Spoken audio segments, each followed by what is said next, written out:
Tại sao phải lãng phí cho tên đàn ông vô dụng như anh? Cố Nguyên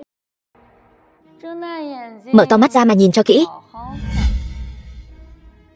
Chiếc nhẫn này 3 triệu. Dù anh có làm công cả đời cũng không mua nổi. Còn Trần Thiếu bên kia thì chuyện nhỏ như con thỏ. Trần Thiếu, Trần Bằng Đao, người thừa kế hào môn đế kinh, trưởng nam nhà họ Trần. Sau khi ly hôn với anh, ta sẽ gả cho chàng, trở thành thiếu phu nhân nhà họ Trần. Vậy còn Huyên Huyên? Huyên Huyên chưa được 1 tuổi, đương nhiên là để lại cho anh rồi. Một gia đình quyền quý như Trần gia, sao có thể để tôi mang theo một đứa con riêng gả vào được?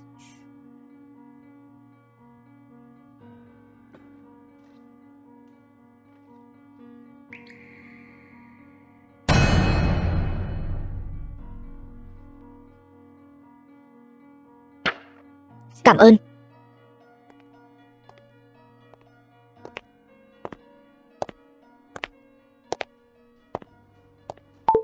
Chúc mừng ký chủ kích hoạt hệ thống ông bố bỉm sữa. Với thân phận người bình thường, toàn tâm toàn ý chăm sóc con gái 10 năm, sẽ nhận được phần thưởng cách xù, tài sản vô tận, quyền thế vô song.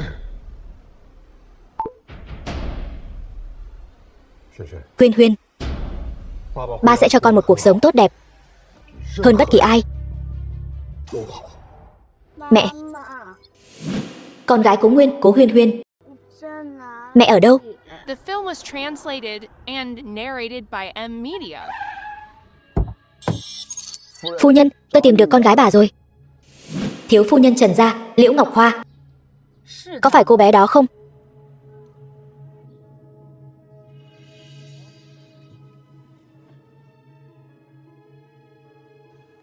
Huyên Huyên, mẹ đây. Mẹ. Huyên Huyên, là mẹ đây. Mẹ. Huyên Huyên, 10 năm rồi, con đã lớn thế này rồi. Để mẹ ôm con nào. Mẹ, con nhớ mẹ lắm. Mẹ cũng nhớ con. Huyên Huyên, mẹ muốn mượn con một thứ nhỏ.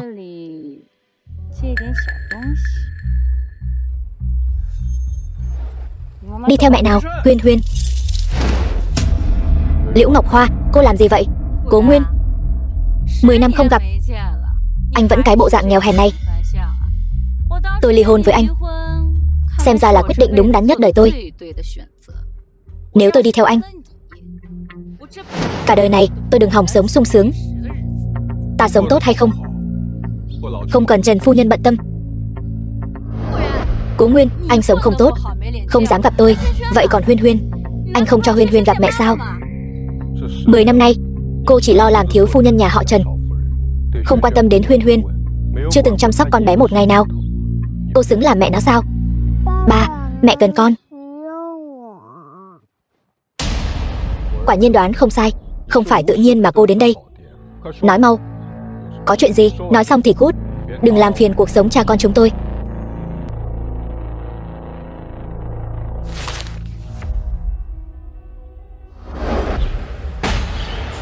Liễu Ngọc Hoa, ý cô là gì? 4 chữ hợp đồng hiến thận, anh không biết đọc sao? Mẹ căn bản không phải đến thăm mình. 10 năm nay, cô chưa từng thăm Huyên Huyên một lần, chưa từng gọi cho nó một cuộc điện thoại.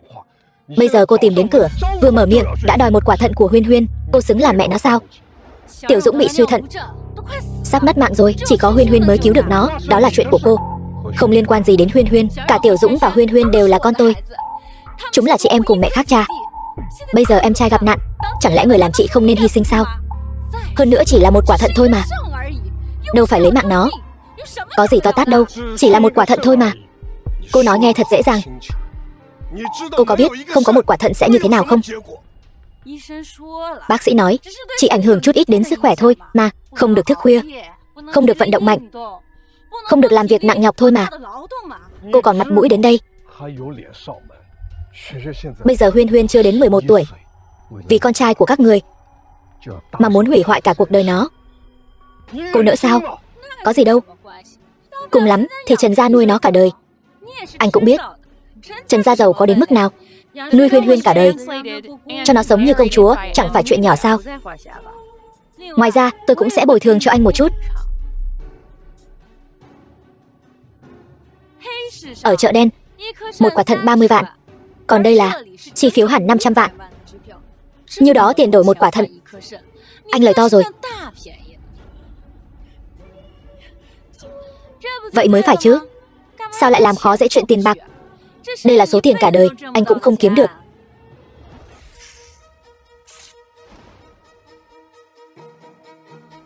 Chỉ 500 vạn ít ỏi, muốn mua thận của Huyên Huyên.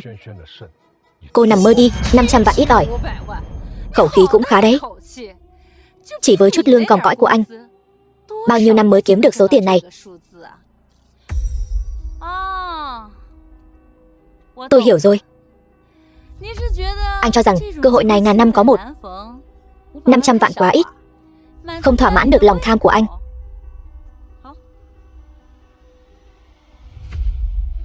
Thẻ này có 20 triệu, là thành ý lớn nhất tôi có thể dành cho anh.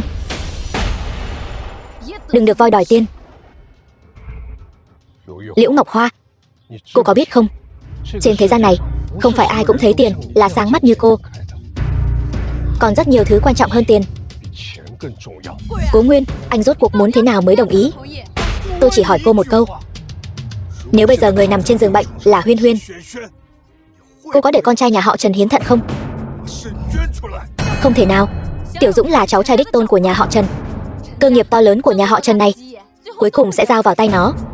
Sức khỏe của nó quý giá hơn Huyên Huyên nhiều. Đây chính là địa vị của mình trong mắt mẹ sao? Liễu Ngọc Hoa, tôi quả nhiên đã không nhìn lầm cô. Từ đầu đến cuối trong lòng cô đều không có Huyên Huyên. Không sao, Huyên Huyên là con gái tôi. Cô không cưng thì tôi cưng. Tôi tuyệt đối sẽ không để Huyên Huyên vì lý do vớ vẩn của cô mà hủy hoại cả cuộc đời nó.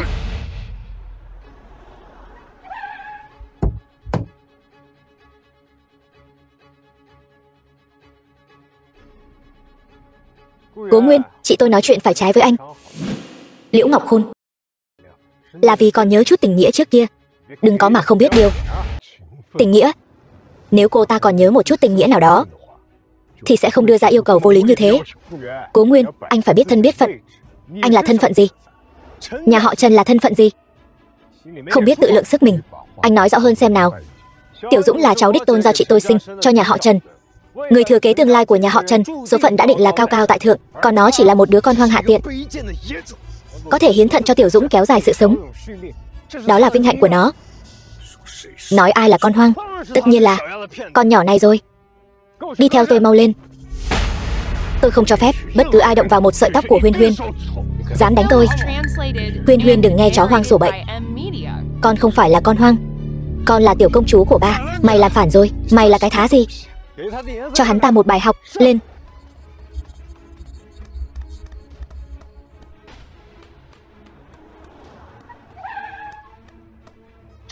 Dừng tay. Giữa ban ngày ban mặt, các người dám đánh người giữa đường.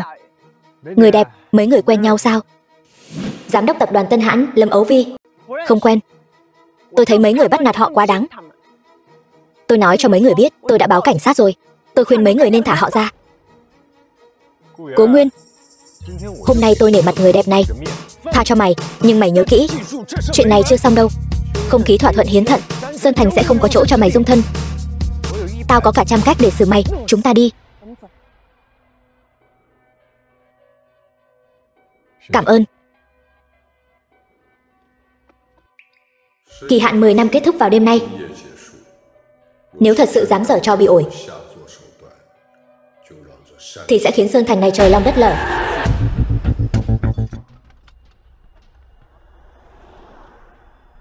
Em cứ thế mà thả cô ta đi sao? Cô gái vừa nãy rõ ràng thân phận không tầm thường. Trước mặt cô ta, chúng ta không tiện làm quá. Hơn nữa, cô ta đã báo cảnh sát rồi. Chị yên tâm. Tránh được mùng 1, không tránh được rằm. Quả thận của cố Huyên Huyên không chạy thoát được đâu. Sức khỏe của Tiểu Dũng đã rất nguy kịch rồi. Nó là cháu trai đích tôn của nhà họ Trần, và cũng là bảo chứng cho địa vị của ta trong Trần gia. Nó không thể mất mạng được. Em có nắm chắc không? Tỷ tỷ, những năm qua, nhờ có tỷ gả vào Trần gia, Liễu gia chúng ta ngày càng hưng thịnh. Trên mảnh đất Sơn Thành này, ai gặp em cũng phải cung kính gọi một tiếng Liễu thiếu. Cố Nguyên chỉ là một người bình thường, em có cả trăm cách để lấy mạng hắn. Vậy em định làm thế nào? Cố Nguyên không phải đang làm việc ở tập đoàn Tân Hãn sao? Vừa hay tổng giám đốc nhân sự của tập đoàn Tân Hãn là bạn em. Chỉ cần một cú điện thoại là em có thể khiến hắn mất việc. Sau đó lại nhân danh Liễu ra tung tin, phong sát hắn trên toàn Sơn Thành.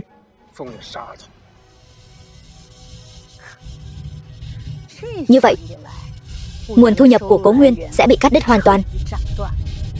Đến lúc cùng đường, hắn sẽ phải cầu xin chúng ta.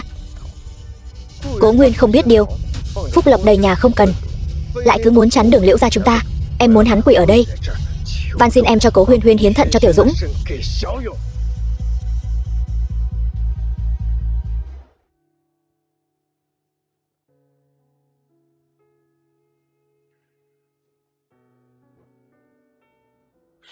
Mười năm rồi, chỉ còn thiếu khoảnh khắc này.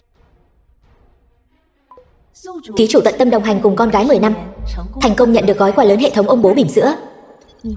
Người nhận được một chiếc xe sang, một thẻ đen 300 tỷ, toàn bộ quyền sở hữu Đức Long Trang Viên, một bảo tàng tư nhân, sự trung thành của 10 tập đoàn tài chính lớn nhất thế giới, 70% cổ phần tập đoàn Tân Hãn, chức vụ hiệu trưởng trường tiểu học Khai Nguyên Sơn Thành, phần thưởng hệ thống phong phú hơn ta tưởng tượng.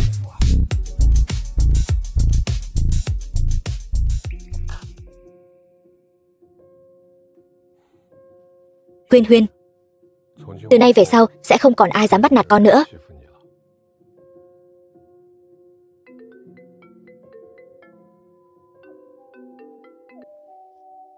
Alo, xin chào, tôi là Cố Nguyên. Chủ nhân, tôi là trợ lý riêng của ngài, Triệu Cảnh Hồng. Toàn bộ tài sản đứng tên ngài đều do tôi quản lý. Xem ra cô cũng là một phần thưởng của hệ thống. Chủ nhân, ngài có bất kỳ yêu cầu gì đều có thể gọi đến số điện thoại này bất cứ lúc nào. Tôi túc trực 24/24 để phục vụ ngài. Lâm tổng, có chuyện lớn xảy ra rồi. Chuyện gì vậy? 13 công ty tơ lụa hợp tác với chúng ta đều gửi thông báo tuyên bố sẽ ngừng sản xuất 3 tháng, không thể tiếp tục cung ứng nguyên liệu. Chắc chắn là Liễu thị giở trò. Lập tức đến bộ phận kinh doanh tìm Cố Nguyên, bảo cậu ta cùng tôi đến cơ sở sản xuất. Lâm tổng, cô cuối cùng cũng đến rồi. Nhà cung cấp ngừng cung ứng. Quản lý tập đoàn Tân Hãn Tần Phàm, nhà máy chúng ta chỉ có thể ngừng hoạt động. Nếu đơn hàng không thể hoàn thành đúng hạn, đó chính là một con số khổng lồ. Đã liên hệ được nhà cung cấp mới chưa? Đã thử rồi. Tất cả các nhà cung cấp đều cùng một giọng điệu, từ chối hợp tác với chúng ta. Lâm tổng, tập đoàn Tân Hãn chúng ta có phải đã đắc tội với nhân vật lớn nào không? Chủ nhân, Tân Hãn gặp khó khăn, ta đã biết. Đồng Hưng, hội trưởng hiệp hội tơ lụa Long Quốc, đã mang hợp đồng đến Sơn Thành, sẽ đàm phán hợp tác với Tân Hãn. Không cần lo lắng.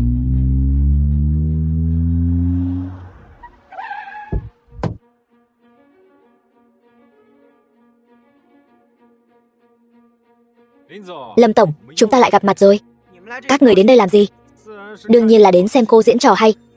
Lâm Ấu Vi, cô vì tên mặt trắng Cố Nguyên kia đuổi việc tôi, đắc tội với Liễu thị, đắc tội với Trần gia. Bây giờ cô hối hận chưa?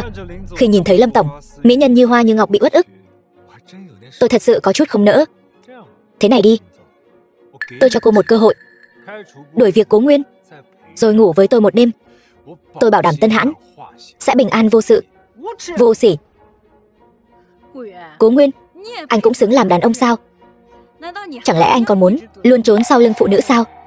Yêu cầu của tôi rất đơn giản, ký kết thỏa thuận để Huyên Huyên hiến thận. Những chuyện khác có thể bỏ qua hết. Cô đừng mơ tưởng nữa.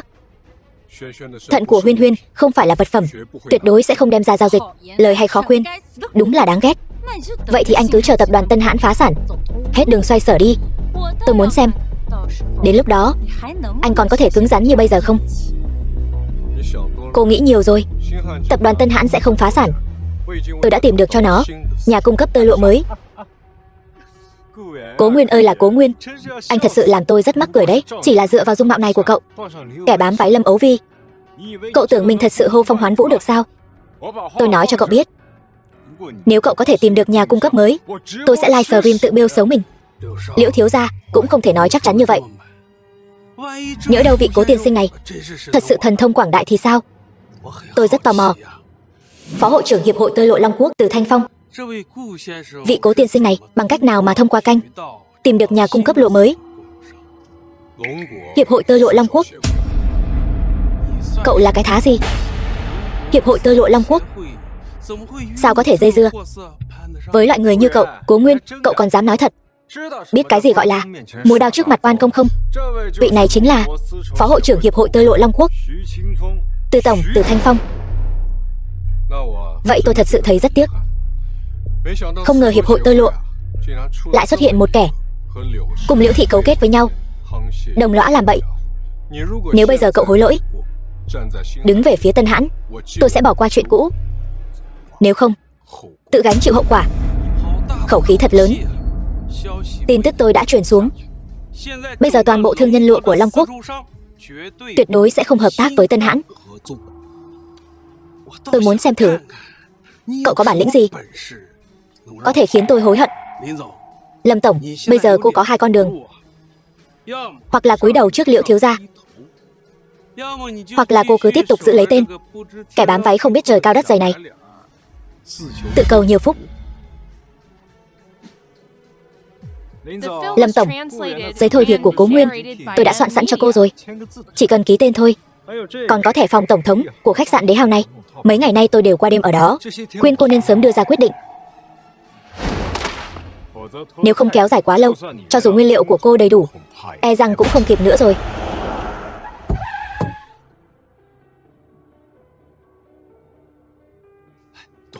Đồng hội trưởng, sao ngài lại đến đây? Có việc gì ngài cứ dặn dò tôi một tiếng. Hội trưởng Hiệp hội Tơ Lụa Long Quốc Đồng Hưng, còn làm phiền ngài phải chạy một chuyến, đồ hỗn láo. Nếu tôi không đến, Hiệp hội Tơ Lụa đã bị cậu làm cho mất hết rồi. Cố tiên sinh, Lâm tổng, tôi đến muộn, xin thứ lỗi. Tôi tin Đồng hội trưởng nhất định là mang tin tốt đến. Cố tiên sinh nói đúng.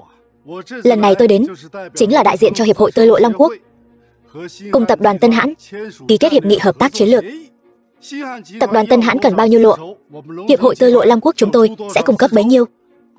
Cố tiên sinh ngài xem, đây là hợp đồng, mời ngài xem qua. Từ Thanh Phong, anh muốn làm gì? Câu này nên là tôi hỏi anh mới đúng. Đồng hội trưởng, ông có bị điên không? Ngừng cung cấp cho Tân Hãn, đó chính là ý của Liễu thiếu gia. Đằng sau Liễu thiếu gia là ai? Khuyên ngươi nên sớm quyết định. Đó là Trần gia. Từ tổng, tôi nhắc nhở ông một câu. Ông là phó hội trưởng Hiệp hội Tơ Lụa, không phải nô tài của Liễu Ngọc Khôn.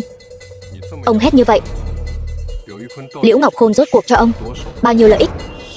Lợi ích gì? Đừng nói bậy bạ. Tất cả những điều này đều là vì lợi ích của Hiệp hội. Trùng hợp là tôi đây lại thật sự có một số bằng chứng liên quan đến việc qua lại về kinh tế giữa Từ tổng và Liễu Ngọc Khôn. Từ tổng có muốn xem qua không? Tôi chính là nhận tiền đấy thì sao? Ông làm gì được tôi? Người hướng đến chỗ cao, nước chảy chỗ thấp. Cành ô liu mà Trần gia ném tới, tôi dựa vào cái gì mà không nhận? Kẻ hạ đẳng ti tiện như ngươi sẽ không hiểu được Trần gia đáng sợ đến mức nào. Cầm miệng. Cố tiên sinh, Hiệp hội Tơ Lụa nguyện ý tự giảm 3 điểm, nhường lợi 1.000 vạn cho tập đoàn Tân Hãn. Thay Từ Thanh Phong tạ lỗi. Tạ lỗi? Tạ lỗi cái con khỉ. Hợp đồng kiểu này tôi căn bản không đồng ý. Tuy ông là hội trưởng, cũng không thể bán đứng lợi ích của hiệp hội như vậy. Tôi sẽ lập tức liên lạc với các thành viên hội đồng quản trị khác, cùng nhau vạch tội ông. Cho ông cút xéo. Ông muốn vạch tội tôi? Đúng vậy. Có lẽ Cố Nguyên có chút bối cảnh, nhưng tuyệt đối không thể so sánh với Trần gia. Vì hắn ta mà đối đầu với Trần gia, quá ngu xuẩn. Kẻ như ngươi căn bản không có tư cách làm hội trưởng Hiệp hội Tơ Lụa. Đồng hội trưởng nể mặt tôi, cho dù không nể mặt tôi cũng nên nể mặt Trần gia. Từ tổng, Liễu gia tôi toàn lực ủng hộ hành động vạch tội của ông.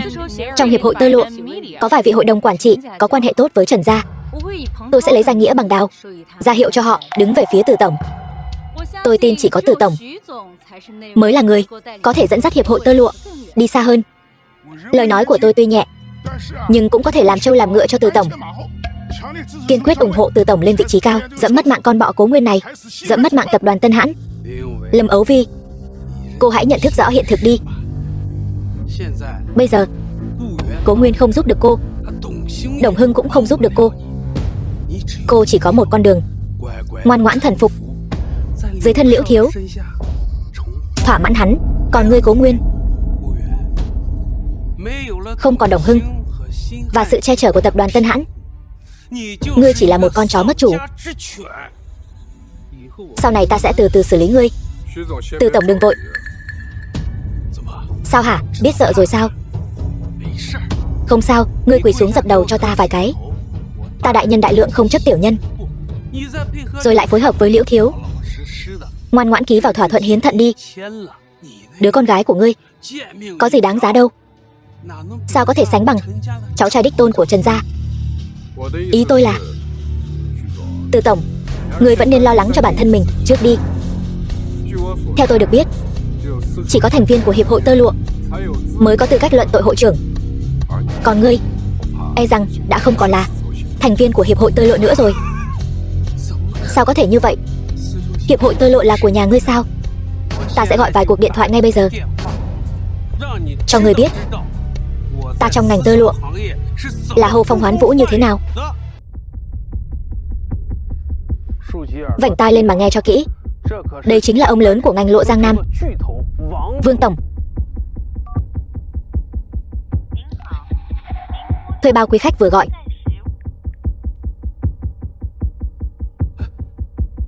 Nhiêu tổng, tôi là Từ Thanh Phong đây.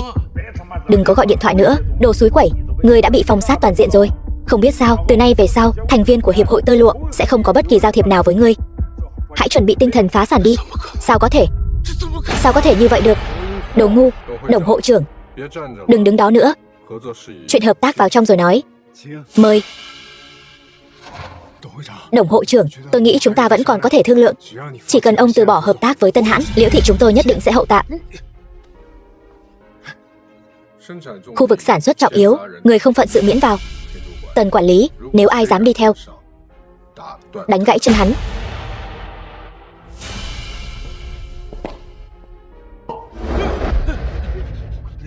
Liễu thiếu gia, cứu tôi với. Tất cả những gì tôi làm đều là vì cậu, mới ra nông nỗi này. Đồ vô dụng, còn muốn lừa tôi nữa. Bây giờ phải làm sao? Nếu tập đoàn Tân Hãn không sụp đổ, Cố Nguyên nhất định sẽ không ký thỏa thuận hiến thận đâu. Cứ yên tâm, em còn có cách. Nếu không làm sập Tân Hãn, em sẽ viết ngược lại họ Liễu của mình. Cố Nguyên, anh bảo tôi đến đây chỉ là để chơi với Huyên Huyên thôi sao? Tôi là tổng giám đốc của tập đoàn Tân Hãn đấy. Anh coi tôi là cái gì? Tôi không phải đến để làm bảo mẫu cho con anh, tôi biết mà. Lâm tổng, cô giúp một chút đi. Huyên Huyên nhà chúng tôi cứ nằng nặc đòi một người chị xinh đẹp đến chơi với con bé, nhưng người phụ nữ đáng tin cậy bên cạnh tôi chỉ có mình cô thôi. Thôi được rồi, bó tay với anh.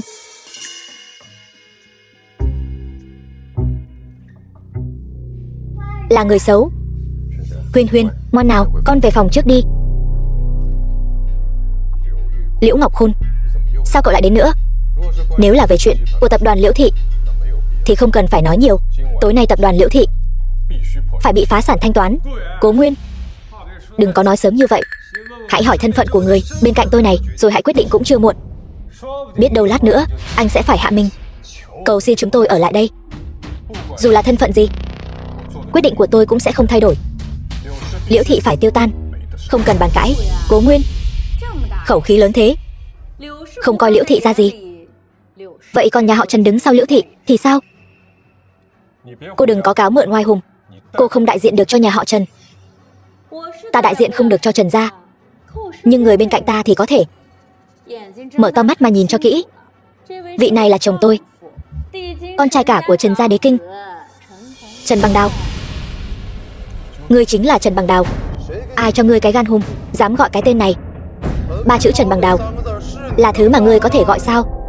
Đây là Đang Thị Uy đây mà. Trần Bằng Đào đến đây không có ý tốt. Anh rể, ngồi xuống nói chuyện. Hôm nay tôi đến đây là để cảnh cáo anh. Tôi không quan tâm trước đây các người và Liễu thị có ân oán gì, nhưng từ giờ trở đi, Liễu thị có Trần Bằng Đào ta che chở, Ta không cho phép các người tác động đến Liễu thị bất kỳ hành động nào nữa. Nếu tôi không nghe thì sao? Vậy chính là kẻ thù của Trần gia rồi. Có phải anh căn bản không biết thực lực của Trần gia không? Trần gia là một con quái vật thực sự. Sản nghiệp trải rộng khắp thế giới, chỉ một ngón tay cũng có thể nghiền nát giới kinh doanh Sơn Thành. Biết thân phận anh không tầm thường, không phải tên phế vật mà tôi từng nghĩ. Nhưng anh so với Trần gia vẫn không thể sánh bằng. Cố Nguyên, cho dù là 100 tập đoàn Liễu thị cũng không bằng Trần gia. Hay là chúng ta bỏ qua chuyện này đi.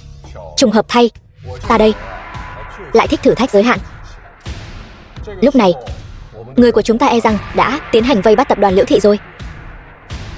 Tôi muốn xem thử Trần gia có bản lĩnh đến đâu, có thể khống chế được hay không.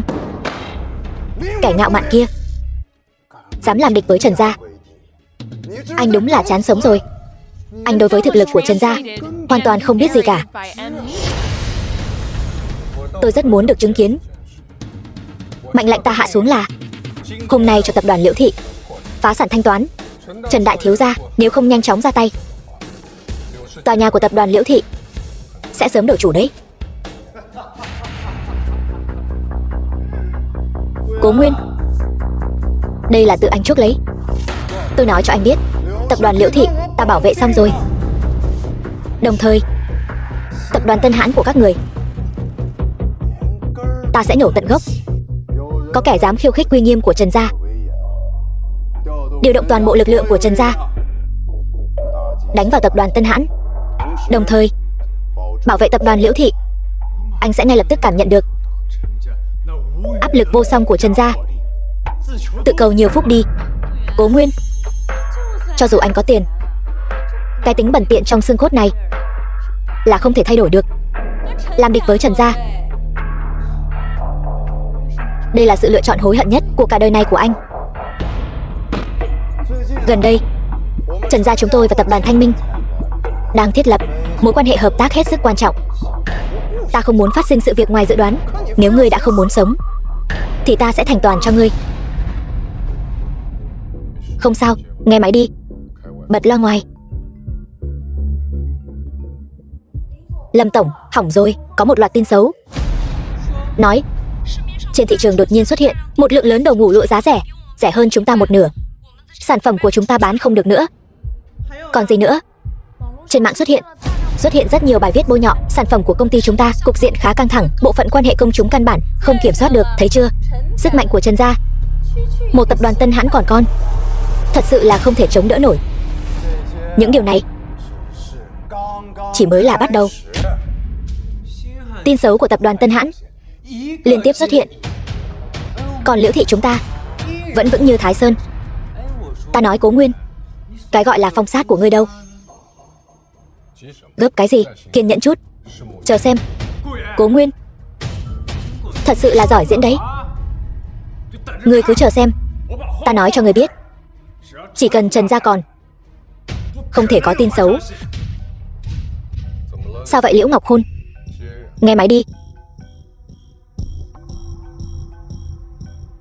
Ngươi động vào ta làm gì? Có ta chống lưng cho ngươi, ngươi sợ cái gì? Liễu thiếu, vừa rồi còn hùng hồn lắm mà, bây giờ sao lại thành ra nhát gan thế? Điện thoại cũng không dám nghe. Nghe máy, bật loa ngoài. Liễu thiếu, có chuyện lớn rồi. Có chuyện gì thì nói nhanh lên. Toàn bộ phòng tài vụ của tập đoàn tạo phản rồi. Bọn họ đã gửi đến cơ quan quản lý tài liệu tố cáo chi tiết. Tập đoàn chúng ta bị tình nghi trốn thuế, làm giả báo cáo tài chính, lừa đảo bảo hiểm, huy động vốn bất hợp pháp và nhiều tội danh khác. Hiện tại toàn bộ tài sản của chúng ta đều bị đóng băng.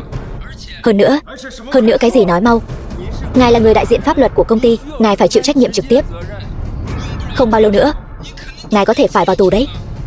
Tôi nghĩ ngài nên tranh thủ thời gian, ăn nhiều món ngon một chút. Liễu thiếu, đây chính là thủ đoạn mà Cố Nguyên đã chuẩn bị. Đúng là hạ gục dễ dàng. Quả không hổ danh Liễu thiếu. Tin xấu này của ngươi còn nặng hơn cả rổ tin của ta cộng lại. Ta đã nói rồi, sẽ cho Liễu thị tập đoàn các ngươi phá sản thanh toán, sẽ cho Liễu Ngọc Khôn ngươi trắng tay. Trần gia không cản được đâu. Anh rể cứu em với, em không muốn ngồi tù. Cút. Đồ vô dụng. Bằng đao, anh nghĩ cách đi. Không thể để Tiểu Khôn vào tù được. Bây giờ chuyện đã xảy ra rồi, anh làm được gì chứ? Vậy cũng không thể trơ mắt nhìn. Không làm gì cả. Tập đoàn Liễu Thị tiêu đời rồi. Điều anh có thể làm bây giờ là thêm dầu vào lửa, để tập đoàn Tân Hãn chôn cùng tập đoàn Liễu Thị. Cố Nguyên, cậu thật quá tàn nhẫn. Tôi chỉ định dạy cậu một bài học nhỏ thôi, trừng phạt nhỏ để răn đe lớn. Nhưng giờ xem ra, tôi thấy không cần thiết phải nhân từ với cậu nữa. Trần đại thiếu gia cứ việc ra tay, dốc hết sức lực để tôi được lĩnh giáo giới hạn của Trần gia. Được. Nhớ lời cậu nói hôm nay, cậu sẽ hối hận. Cố Nguyên quyết tâm đối đầu với Trần gia đến cùng rồi. Alo, tăng cường sức mạnh, bất chấp tất cả, khiến tập đoàn Tân Hãn phá sản cho tôi. Cố Nguyên, anh tiêu đời chắc rồi. Tôi cưới anh ấy 10 năm, chưa từng thấy anh ấy tức giận như vậy. Vậy tôi sẽ chờ xem.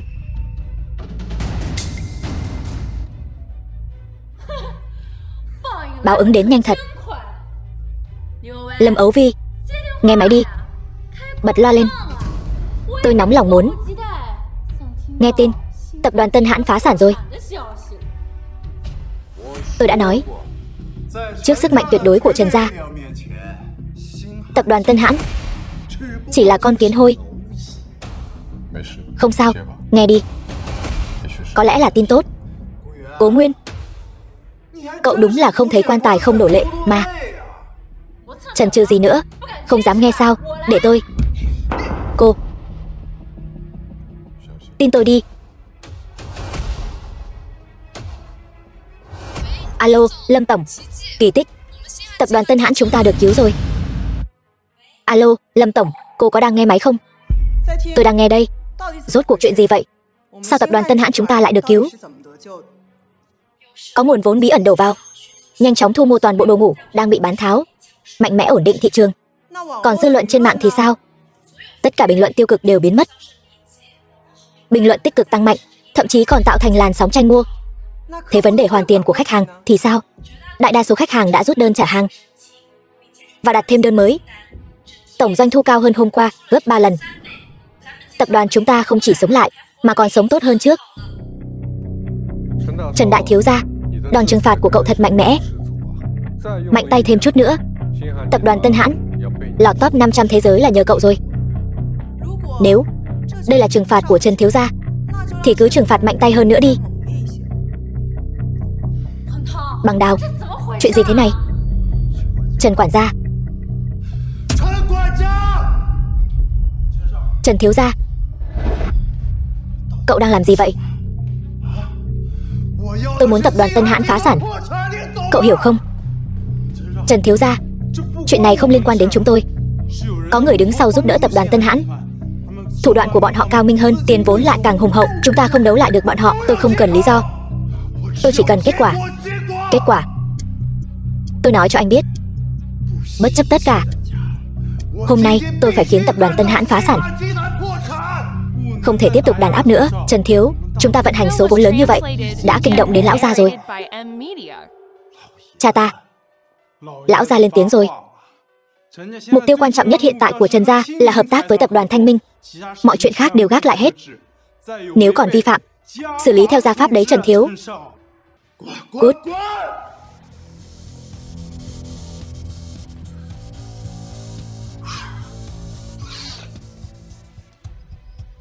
Cố Nguyên, hôm nay tôi chịu thua. Nhưng anh nhớ lấy, chuyện này chưa xong đâu. Đúng, chưa xong đâu. Đợi Trần gia chúng tôi chính thức đạt được hợp tác với tập đoàn Thanh Minh, thực lực của Trần gia sẽ càng lên một tầng cao mới. Đến lúc đó, tôi sẽ từ từ xử lý anh, từ từ xử lý tập đoàn Tân Hãn.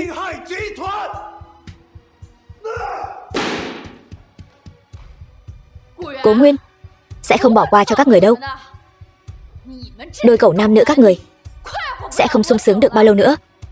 Đợi đến khi Trần gia chúng tôi ra tay lần nữa, chính là lúc báo ứng đến với các người. Đi thôi. Đi thong thả, không tiễn. Vậy, bao oai quá. Đánh bại kẻ xấu thành công. Huyên Huyên ngoan lắm.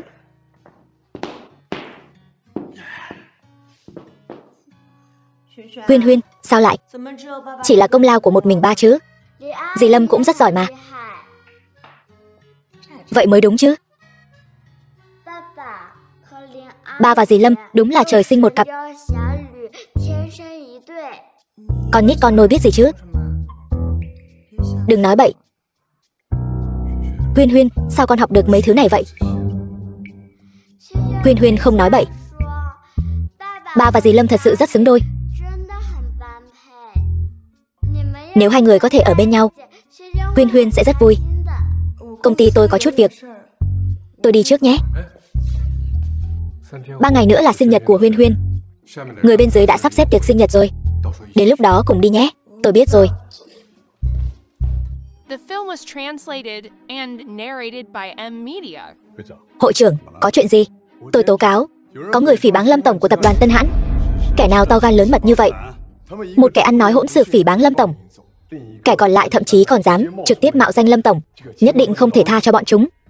Đúng vậy, nhất định phải xử phạt thật nặng. Đồng hội trưởng, chúng ta lại gặp nhau rồi. Tôi chính là kẻ ăn nói hỗn xược phỉ báng Lâm tổng. Tôi chính là kẻ mạo danh Lâm tổng. Còn con là đứa lừa đảo, xâm phạm danh dự của Lâm tổng. Tôi cảm thấy vô cùng hối hận. Xin giao hết cho đồng hội trưởng xử lý. Không phải anh nói Lâm tổng giúp anh trông con sao? Sao không diễn tiếp đi? Bây giờ hối lỗi cũng muộn rồi. Hai đứa ngu xuẩn này. Mấy người nói đủ chưa? Sao ông lại đánh tôi? Ông nên đánh cái tên khốn dám phỉ báng Lâm tổng. Còn có cả con lừa đảo mạo danh Lâm tổng này nữa. Sao ta lại nuôi ra một đứa ngu ngốc không biết điều như ngươi chứ? Vị này chính là Lâm tổng của tập đoàn Tân Hãn, hàng thật giá thật. Còn vị này chính là người nắm giữ 70% cổ phần của tập đoàn Tân Hãn. Ông chủ thực sự đứng sau tập đoàn Tân Hãn, Cố tiên sinh. Hắn ta là ông chủ đứng sau tập đoàn Tân Hãn. Chuyện này sao có thể? Còn mụ Trịnh Duyệt kia là cô đã hại tôi. Còn ngây ra đó làm gì? Mau xin lỗi Cố tiên sinh và Lâm tổng đi. Cố tiên sinh, tất cả đều là lỗi của con mụ ngu ngốc này. Đồng Hiểu Vân, cái thứ bẩn thỉu gì anh cũng đổ hết lên đầu em. Tất cả là do năm xưa Cố tiên sinh từ chối cô vẫn luôn hận trong lòng, nên mới lợi dụng tôi để chèn ép Cố tiên sinh, để giúp cô hả giận. Tôi khinh. Anh tưởng anh cao thượng lắm sao? Chẳng phải cũng muốn đạp Cố tiên sinh một cái để chứng minh sức hút đàn ông của mình sao? Sao không coi lại mình đi? Anh có cái quái gì là sức hút đàn ông chứ? Câm miệng. Anh dám đánh tôi sao? Anh tưởng tôi ăn chay trường sao? Đủ rồi. Không có tâm trạng xem các người cắn xé nhau ở đây. Xúc phạm Cố tiên sinh, hai người bọn chúng tội đáng xử tử. Cố tiên sinh, ngài chỉ cần dặn dò một tiếng, ngài nói tôi tuyệt đối không dung thứ. Bọn chúng không phải coi thường nhân viên bán hàng sao? Vậy thì cách chức bọn chúng, cho bọn chúng làm công việc mà chúng ghét nhất. Làm 10 năm đã. Đợi đến khi nào có thể giống như tôi, dựa vào bản lĩnh làm được quán quân doanh số, rồi hãy nói. Tôi hiểu rồi. Còn đứng ngây ra đó làm gì? Cút. Hay lắm. Cố Nguyên, người vanh váo thật đấy. Liễu Ngọc Hoa. Sao hả? Thấy tôi, anh thấy lạ lắm sao? Bất ngờ thì không đến nỗi, chỉ là thấy mỗi cô, không thấy tên chó săn Liễu Ngọc Khôn bên cạnh cô, tôi hơi không quen. Anh còn mặt mũi mà nói sao? Nếu không phải vì anh, Tiểu Khôn sao lại phải vào tù? Đó là do hắn gieo gió gặt bão. Không trách được ai. Đâu phải tôi kề dao vào cổ hắn, bắt hắn trốn thuế.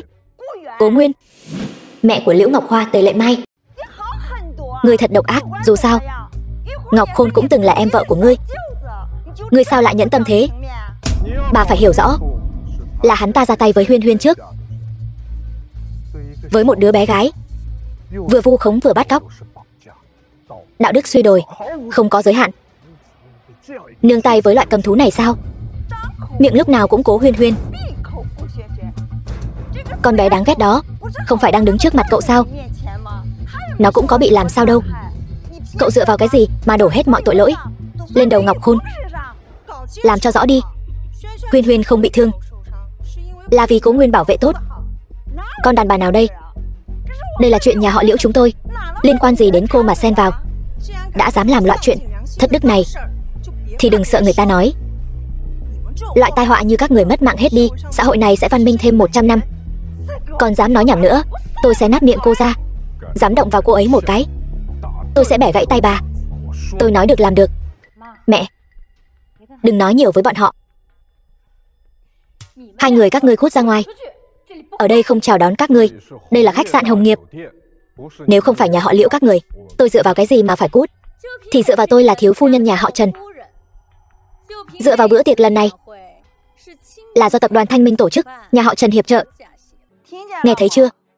Khách sạn Hồng Nghiệp hôm nay là địa bàn của con rể yêu quý của tôi. Ở đây chúng tôi nói là được.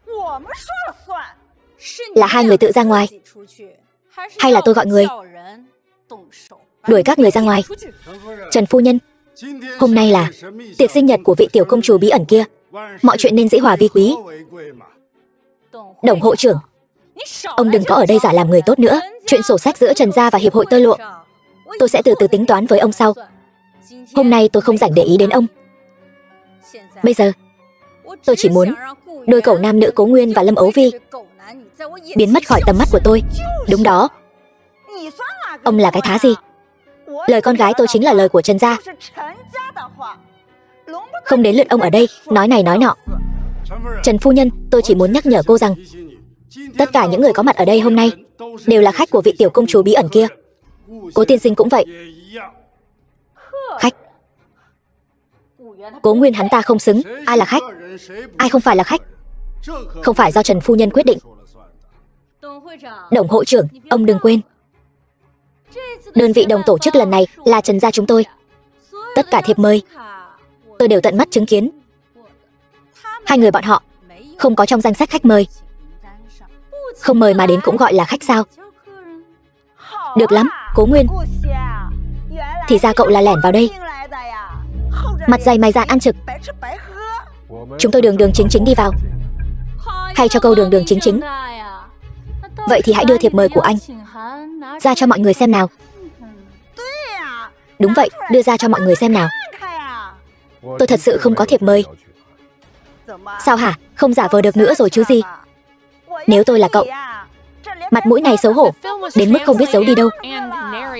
Không có thiệp mời thì tuyệt đối không được vào. Tôi không có thiệp mời là bởi vì tôi căn bản không cần thiệp mời. Bởi vì nhân vật chính của bữa tiệc hôm nay chính là con gái tôi. Nếu nó không đến, bữa tiệc này sẽ chẳng có ý nghĩa gì cả. Cố Nguyên, anh điên rồi sao? Tôi nói chủ nhân của bữa tiệc này chính là con gái tôi, Huyên Huyên. Đùa gì vậy? Bữa tiệc hôm nay là do tập đoàn Thanh Minh tổ chức. Trần gia chúng tôi đồng tổ chức, muốn tổ chức tiệc sinh nhật cho một vị tiểu công chúa bí ẩn. Cố Huyên Huyên, nó có đủ tư cách sao? Nhân vật chính của bữa tiệc, con bé đáng ghét này cũng xứng sao? Nhân vật chính hôm nay chỉ có một, chính là vị tiểu công chúa bí ẩn kia. Huyên Huyên chính là vị tiểu công chúa bí ẩn mà các ngươi vừa nhắc đến. Tuyệt đối không thể nào, Cố tiên sinh. Trò đùa này không thể đùa được. Thân phận của vị tiểu công chúa bí ẩn kia vô cùng đặc biệt. Ngay cả tập đoàn Thanh Minh và Trần gia cũng phải cẩn thận hầu hạ. Chỉ con bé đáng ghét này còn muốn so sánh với vị tiểu công chúa bí ẩn kia sao? Thật là không biết xấu hổ. Mơ giữa ban ngày. Mụ già đáng ghét. Mồm miệng cho sạch sẽ một chút. Đừng có suốt ngày con bé đáng ghét này nọ. Huyên Huyên nhất định sẽ sống lâu trăm tuổi. Lúc bà mục xương trong hòm rồi, con bé vẫn sống tốt. Ngươi, nếu hai người không tin, ta cũng lười giải thích. Rốt cuộc là lười giải thích hay là cạn lời? Không còn gì để nói. Chỉ có bản thân ngươi rõ ràng. Bây giờ lập tức cút xéo cho ta. Rời khỏi đây cũng được, nhưng ngươi phải suy nghĩ cho kỹ. Ngươi có gánh vác nổi hậu quả này không? Có thể có hậu quả gì? Yến tiệc hôm nay đối với Trần gia các ngươi rất quan trọng. Ta khuyên ngươi vẫn nên cân nhắc cho kỹ. Mau trở về yêu cầu chỉ thị. Đừng tự ý quyết định. Phải đó Trần phu nhân. Ngươi đã gây họa cho Trần gia rất nhiều lần rồi. Thêm một lần nữa, vị trí Trần thiếu phu nhân của ngươi e là không giữ được nữa. Không cần yêu cầu chỉ thị. Ở đây ta quyết định. Con rể quý của ta, con tới rồi. Các ngươi vừa rồi không phải thấy lời nói từ miệng Ngọc Hoa không đủ trọng lượng sao? Vậy thì để con trai cả Trần gia ta nói. Yến tiệc hôm nay vô cùng long trọng, trước nay chưa từng có. Tất cả chỉ vì vị tiểu công chúa thần bí và tôn quý kia. Chỉ có người có địa vị xã hội đủ cao mới có tư cách được mời, mà bọn họ không nằm trong danh sách được mời. Không được mời, còn mưu mô xảo quyệt trơ trẽn đến đây. Ta khó mà tưởng tượng được mục đích của các ngươi. Mục đích của hai người bọn họ ta có thể đoán được đôi chút.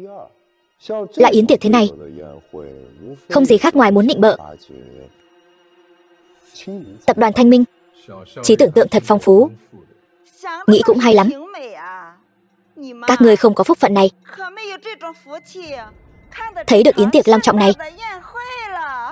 Cũng không có phúc phận được tận mắt chiêm ngưỡng phong thái của vị tiểu công chúa thần bí kia. Quy tắc yến tiệc, không có thiệp mời thì không được vào. Bảo vệ. Trần Bằng Đao, ta cảnh cáo ngươi. Có một số quyết định một khi đã làm, tên đã bắn thì không thể quay đầu. Đúng vậy, trên đời này không bán thuốc hối hận. Trần Bằng Đao ta làm việc từ trước đến nay đều kiên định, không cần thuốc hối hận. Bằng Đao, đừng nói nhảm với kẻ trước mắt này nữa. Mau xử lý bọn họ đi. Sau đó chúng ta toàn tâm toàn ý đẩy mạnh yến tiệc. Ra tay. Khoan đã.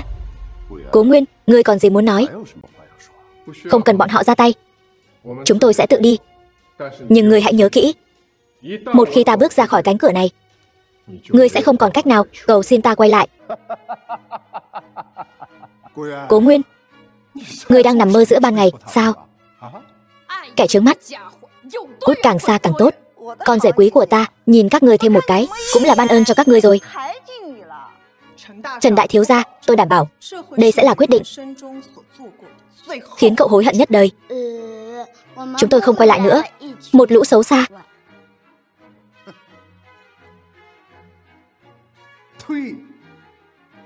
Ta sẽ để các ngươi sống thêm vài năm nữa. Đi, chặn cửa đó lại cho ta. Thưa các vị, sau khi bữa tiệc hôm nay kết thúc, Trần gia và tập đoàn Thanh Minh sẽ trở thành liên minh bất khả chiến bại. Đến lúc đó chính là ngày tàn của tập đoàn Tân Hãn.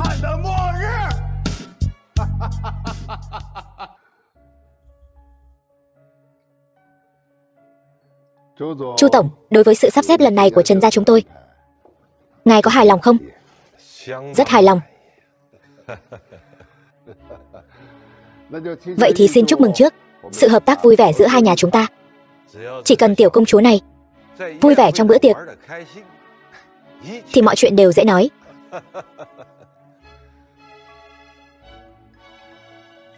Tiểu công chúa gọi điện đến. Chu tổng đừng bận tâm đến tôi. Chuyện của tiểu công chúa thì không thể lơ là được. Chu bác, ông làm ăn kiểu gì vậy? Chủ nhân và tiểu chủ nhân đều bị đuổi ra khỏi khách sạn Hồng Nghiệp rồi. Cái gì? Tôi không biết chuyện này. Hạn cho ông trong vòng 30 phút phải giải quyết ổn thỏa việc này, nếu không tự gánh lấy hậu quả. Chu tổng, sao sắc mặt ngài khó coi vậy? Chuyện tốt mà Trần gia các người làm đấy.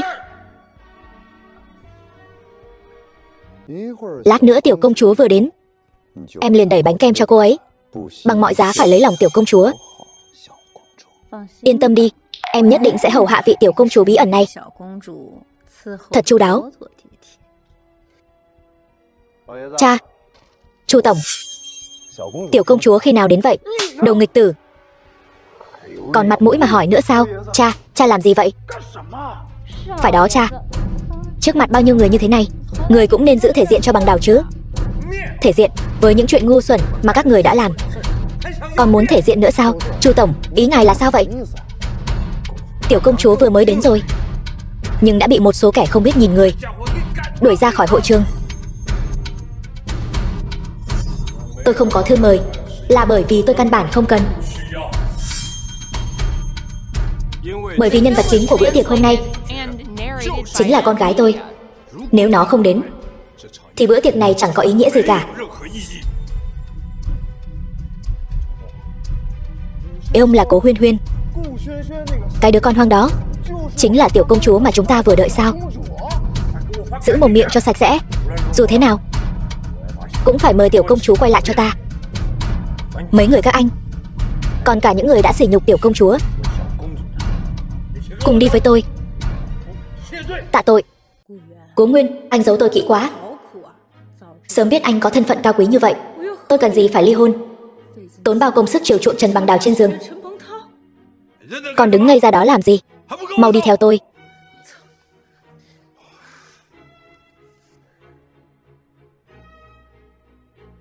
Thời gian cũng sắp hết rồi, bọn họ cũng nên chạy đến. Khóc lóc van xin Huyên Huyên quay về rồi. Cố Nguyên, anh chắc chắn vậy sao? Họ nhất định sẽ xuống nước sao? Đó chính là Trần Gia Đế Kinh. Những hào môn như vậy, thể diện còn hơn trời. Chỉ cần lợi ích đủ lớn, thể diện căn bản chẳng đáng nhắc tới. Vì để hợp tác với tập đoàn Thanh Minh, Trần Gia chỉ có thể ngậm bồ hòn làm ngọt. Cố tiên sinh thứ tội, tôi đến muộn. Tôi đại diện cho tập đoàn Thanh Minh. Đối với ngài và tiểu công chúa đã phải chịu sự đối xử bất công. Xin bày tỏ lời xin lỗi chân thành. Cố tiên sinh, tôi đại diện Trần Gia Đế Kinh xin lỗi cậu. Mấy người các ngươi ngày thường lắm mồm lắm miệng, bây giờ đều câm rồi sao? Xin cố tiên sinh thứ tội. Cố tiên sinh, xin ngài bớt giận. Ngàn sai vạn sai đều là sai của Trần Gia ta. Hôm nay là ngày đặc biệt, mừng sinh nhật tiểu công chúa là chuyện trọng đại. Chúng ta không thể trì hoãn được. Vẫn mong cố tiên sinh và tiểu công chúa đến đại sảnh. Kính mời cố tiên sinh, tiểu công chúa di chuyển đến đại sảnh. Tôi đã nói rồi, chỉ cần để tôi rời khỏi bữa tiệc này thì đừng hòng tôi quay lại. Chỉ vài câu của Trần lão gia là muốn xóa bỏ mọi chuyện sao? Có phải quá dễ dàng rồi không? Cố tiên sinh nói đúng. Chuyện này tất nhiên không thể làm lơ cho qua chuyện. Tất cả các ngươi quỳ xuống cho ta, khấu đầu nhận tội với cố tiên sinh. Còn hai người các ngươi, là ta có mắt như mù, mạo phạm cố tiên sinh, mạo phạm tiểu công chúa, xin cố tiên sinh trách phạt. Trần đại thiếu ra giọng nhỏ vậy sao? Ta không nghe ra chút thành ý nào của ngươi cả. Là ta có mắt như mù, mạo phạm cố tiên sinh, mạo phạm tiểu công chúa, xin cố tiên sinh trách phạt. Cố tiên sinh, đứa nghịch tử này giao cho cậu xử lý. Trần gia tuyệt không hai lời. Tôi không có hứng thú trách phạt kẻ ngu ngốc. Cố tiên sinh không phạt thì để tôi phạt. Nhân danh gia tộc Trần gia tuyên bố, kể từ hôm nay, tước bỏ thân phận thừa kế gia tộc của Trần Bằng Đào, tịch thu toàn bộ tài sản, toàn bộ chuyển giao cho cố tiên sinh, để tỏ thành ý tạ lỗi của Trần gia ta. Thành ý vẫn chưa đủ.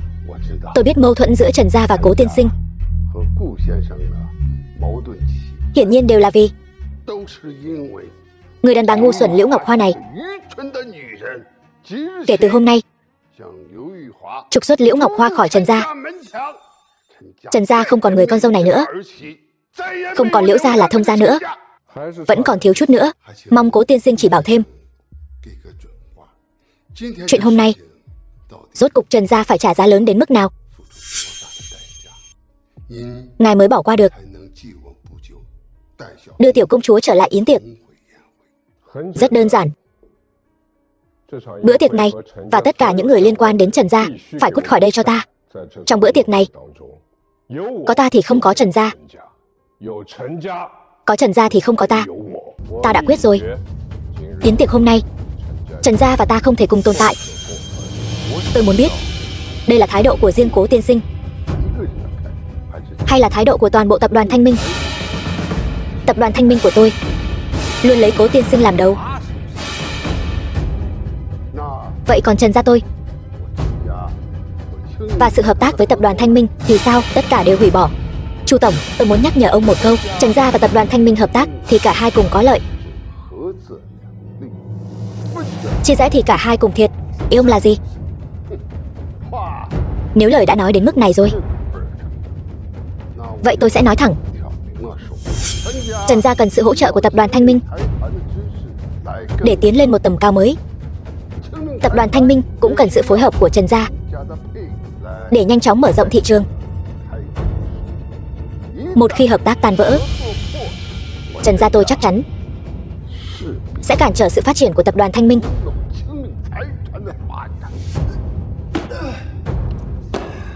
Đúng vậy. Muốn làm kẻ thù với Trần gia thì tập đoàn Thanh Minh cũng đừng hòng sống yên ổn. Cố tiên sinh, Cố Nguyên, Trần gia này tuy ghê tởm, nhưng những lời này cũng không sai. Các người đang đe dọa tôi sao? Biết hậu quả của việc làm này là gì không? Cố tiên sinh nói nặng lời rồi. Tôi chỉ muốn nói với cậu rằng chỉ vì một chuyện nhỏ không đáng nhắc đến mà làm ầm ĩ lên như thế, điều này không thích hợp lắm. Cố Nguyên, đừng được voi đòi tiên. Tốt nhất là nên biết điều. Kẻ nên biết điều là các người mới đúng. Ban đầu ta chỉ muốn loại Trần gia, cho các người một bài học nhớ đời. Nhưng không ngờ các người lại xem lòng nhân từ của ta là yếu đuối. Vậy thì đừng trách ta ra tay tàn độc, khiến Trần gia các người trở thành bụi trần của thời đại. Khẩu khí thật lớn, làm kẻ thù với Trần gia chúng tôi. Cậu có năng lực đó sao? Trần gia là cá nằm trên thớt, mặc người sâu xé sao? Cố tiên sinh, nếu tập đoàn Thanh Minh và Trần gia toàn diện khai chiến, chắc chắn đều sẽ bị thiệt. Kính mong Cố tiên sinh thận trọng. Nghe rõ chưa? Ngay cả thuộc hạ của cậu cũng đã sợ rồi. Trần gia gốc rễ sâu dày. Với chút năng lực ấy của cậu, đừng hòng lay chuyển được. Tôi rất tò mò, nếu muốn diệt trừ Trần gia, cần phải huy động lực lượng cấp bậc nào? Với nền tảng của Trần gia, tập đoàn Thanh Minh còn lâu mới đủ. Trừ phi 10 tập đoàn hàng đầu cùng nhau ra tay liên thủ tiêu diệt. Khi đó Trần gia chúng tôi mới rơi vào đường cùng không lối thoát. Vậy nếu ta nói với ngươi, ta có thể điều động 10 tập đoàn lớn thì sao? 10 tập đoàn hàng đầu đối lập lẫn nhau, bất đồng lẫn nhau, chưa từng có tiền lệ liên minh. Dù ngươi có quyền lực lớn đến đâu, cũng đừng hòng khiến họ đứng cùng nhau. Ngươi tốt nhất đừng mơ mộng hão huyền. Thay vì mong đợi 10 tập đoàn tài chính phá lệ liên minh, chi bằng hãy suy nghĩ cho kỹ, rốt cuộc có muốn trở mặt hoàn toàn với Trần gia hay không? Ta hy vọng Cố tiên sinh là người thông minh như vậy, đừng nên thiển cận, đưa ra quyết định hối hận cả đời. Trần gia không có năng lực đó, khiến ta hối hận cả đời. Ta nói chuyện từ trước đến nay đều nói một là một, hai là hai. Nếu ta muốn Trần gia diệt vong thì nó không thể nào tồn tại được nữa. Chủ nhân có gì phân phó? Trần gia khiến ta cảm thấy ghê tởm. Điều động toàn bộ lực lượng với tốc độ nhanh nhất, xóa sổ Trần gia cho ta. Chủ nhân yên tâm, xin hãy chờ tin tốt. Nếu Cố tiên sinh không tin, nhất định phải ra tay với Trần gia chúng tôi, vậy ta sẽ cho người biết sức mạnh thực sự của Trần gia. Cố Nguyên, người sẽ hối hận. Toàn diện đối đầu với Trần gia, chẳng có chút lợi ích nào. Cố tiên sinh đúng là kẻ điên, thật là không lý trí. Nhưng ta lại thích cái khí thế bá đạo này của hắn. Muốn đấu thì đấu. Nếu thực sự đấu đến cùng, hai bên đều thiệt hại, chẳng còn gì cả. Vẫn còn có ta. Ta sẽ nuôi hai cha con bọn họ. Đánh nhau thì tốt, tốt nhất là Trần gia và Cố Nguyên cùng sụp đổ. Dù sao ta cũng chẳng có gì, cùng nhau làm kẻ nghèo hèn. Huyên Huyên, là ba thắng hay là Trần gia bọn họ thắng? Đương nhiên là ba vô địch. Cười đi. Cứ cười đi. Lát nữa các ngươi sẽ biết Trần gia cứng rắn đến mức nào. Đến lúc đó ta xem các ngươi còn cười được nữa không.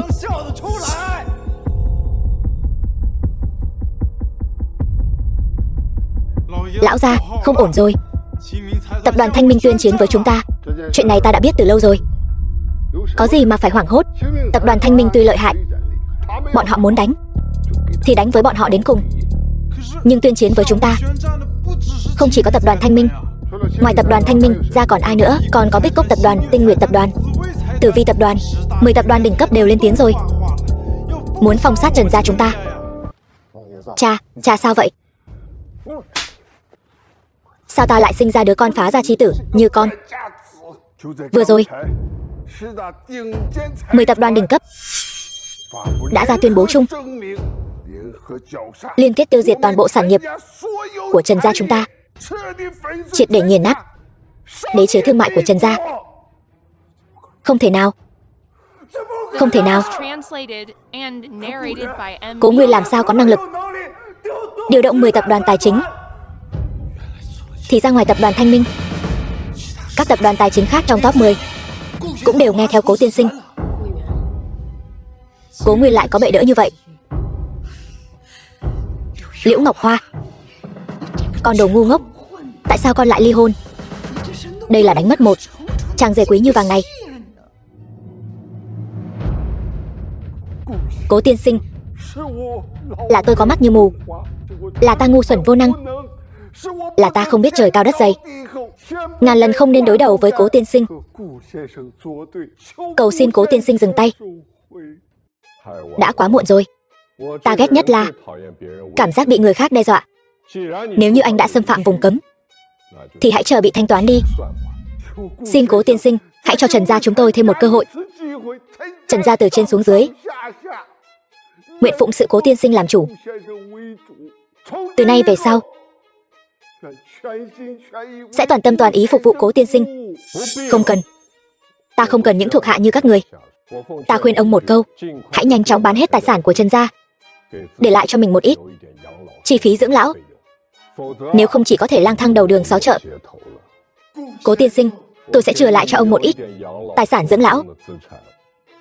Đó là lòng nhân từ cuối cùng của tôi dành cho ông.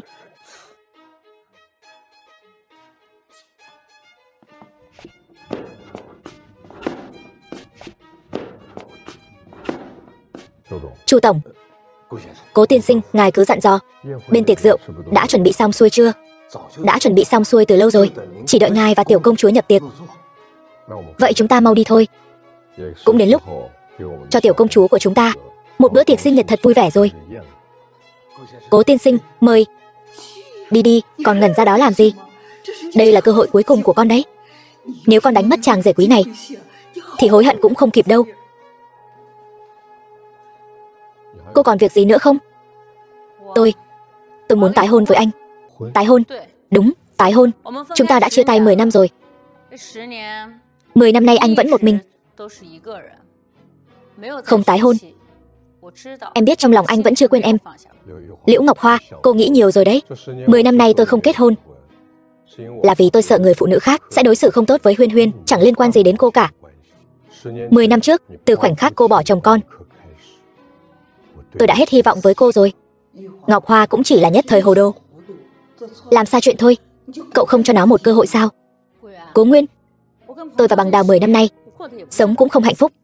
Đến hôm nay tôi mới nhận ra người tôi yêu nhất là anh, Liễu Ngọc Hoa. Cô còn biết xấu hổ không hả? Dù là tôi hay Trần Bằng Đào, thật ra cô chẳng yêu ai cả. Cô chỉ yêu tiền thôi. Cút đi, bây giờ nhìn thấy cô, tôi thấy ghê tởm. Anh có thể thấy tôi ghê tởm, vậy còn Huyên Huyên thì sao? Chẳng lẽ để Huyên Huyên mãi không có mẹ sao? Tái hôn với em, chúng ta cùng nhau chăm sóc Huyên Huyên.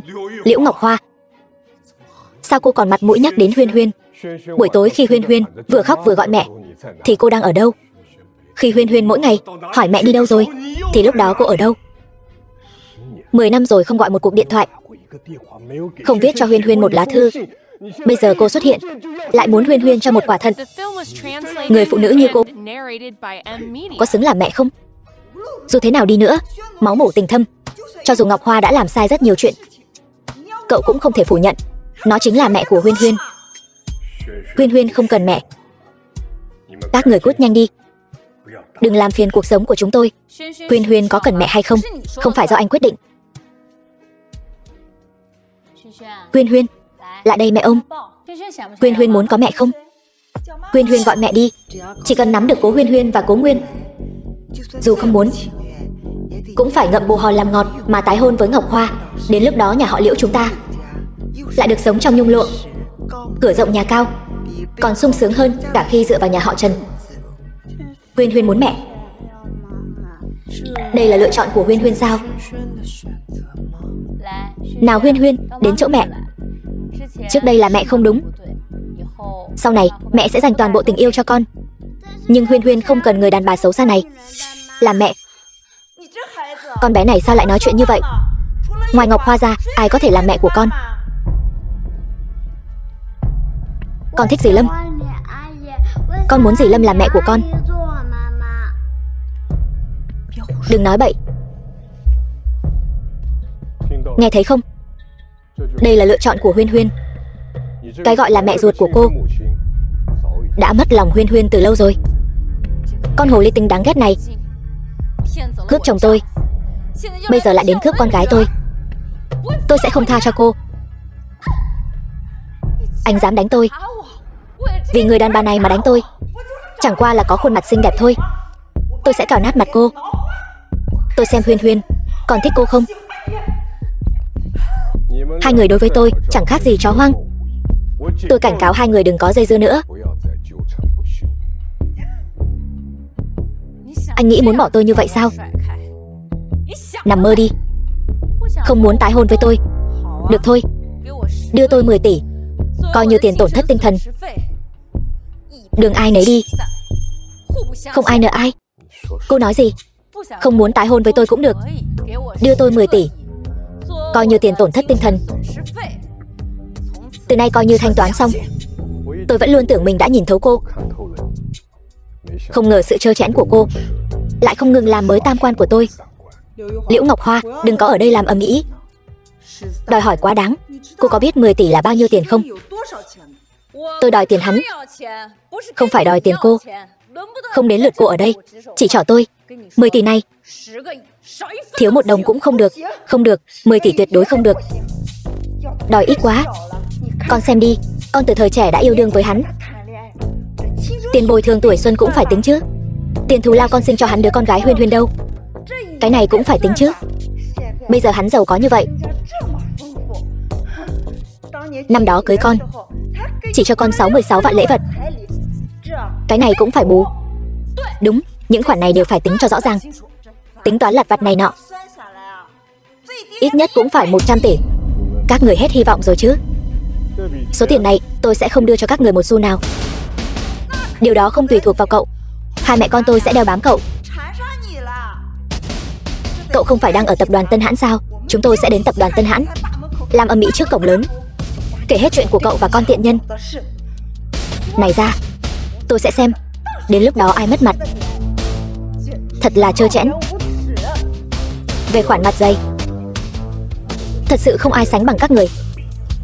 Không biết thì đừng nói nhảm. Mau đưa tiền. Con người tôi ghét nhất là chơi trò lưu manh, nhưng trùng hợp là tôi lại quen mấy người chuyên chơi trò lưu manh. Chu tổng, gọi điện cho Lữ Vinh Hải. Lữ Vinh Hải, Hoàng đế ngầm Sơn Thành, Hải gia. Hải gia là thuộc hạ của hắn. Biết Lữ Vinh Hải là tốt, vậy tôi nghĩ cô nên hiểu rõ thủ đoạn của hắn trước khi hắn can thiệp. Cút ngay cho tôi. Mẹ Trần gia đã sụp đổ rồi.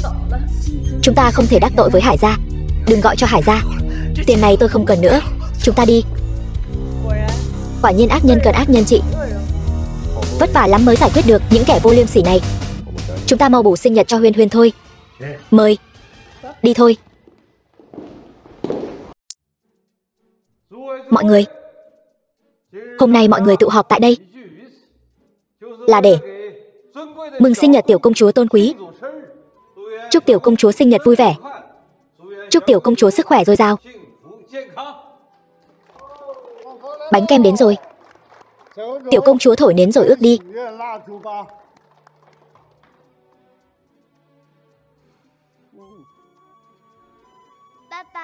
Ba có biết con ước gì không?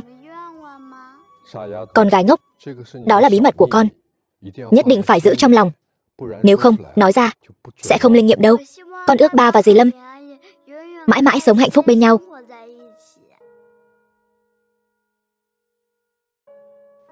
Mọi người xem đây là gì? Huyên Huyên, con đang... The film was translated and Lâm tiểu thư thân yêu, narrated by M Media. em có đồng ý lấy anh không? Em đồng ý. Huyên Huyên, đừng có làm loạn nữa. Những lời này cũng có thể nói bừa được sao? Đây không phải nói bừa đâu.